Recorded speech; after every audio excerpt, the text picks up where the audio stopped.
we're going to be talking about Halo. No, not that Halo, but the video game Halo.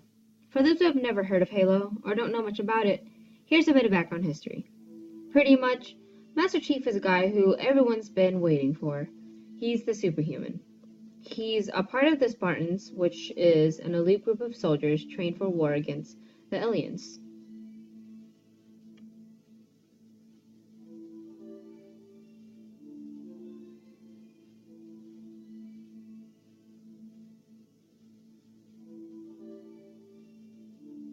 And right after he's born, the Covenant, also known as the enemy aliens, attack humanity.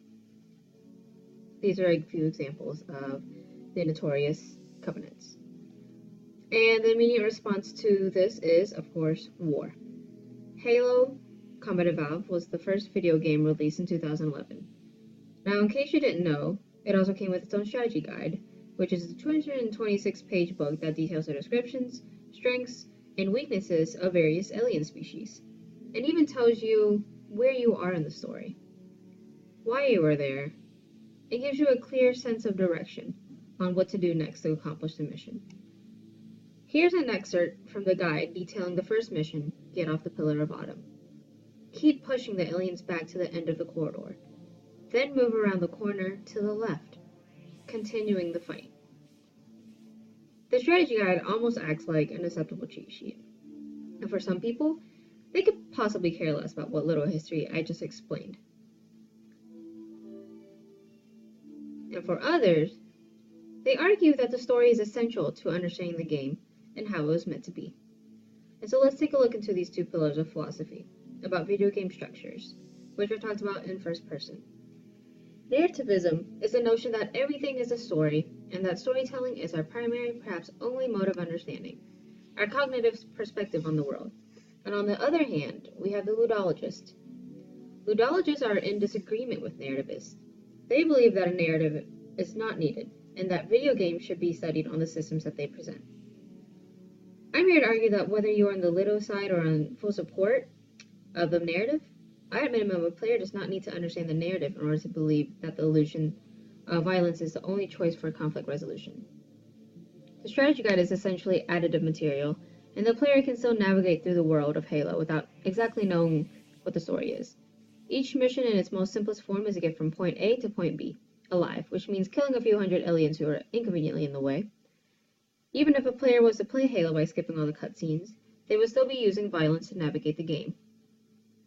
As for the people who decide to invest in the additive material, like the cutscenes or strategy guide, they are only reinforcing the main points of the narrative. Halo as a video game is a suitable medium for storytelling.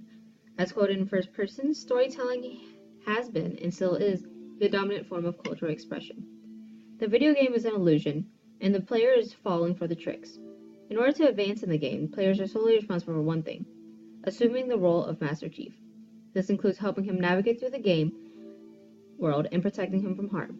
And it's easy to assume this responsibility for a few reasons. The face of Master Chief is never exposed in the video game, and is heavily blocked by a dark visor that seems to separate him and the player. The mask is a way for players to manifest their own interests and desires into the disguised hidden avatar. Ian Bogost, a video game designer, has noted that the choices of video games are selectively included and excluded in a procedural representation to produce a desired expressive end. The choices that players make in order to complete the missions to advance in the game all resort to using violence as a means of achieving personal goals.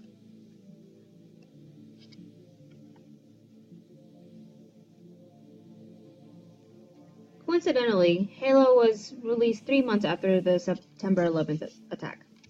Not that this timing was planned by Bungie, but the military ideals represented in Halo may have confirmed, for some players, their belief in heightened security and reacting to terrorist attacks with combat and vengeance. For others, Halo could have been a realm for catharsis about the national security issues during this time. People who do not allow themselves to commit violence in the real world may utilize the virtual world of Halo to release any frustrations in the game onto the enemy aliens. The border between the representational world and real world, as discussed by Janet Murray, becomes utilized by the latter group, who understands that the virtual world promises that actions made in the game would remain in the game. Military games, like Doom, have had a history for being used specifically for training, where the procedural rhetoric for military and violence is used with intent. For all players who are exposed to Halo, they are exposed to a video game that supports military and violent use for resolving conflicts.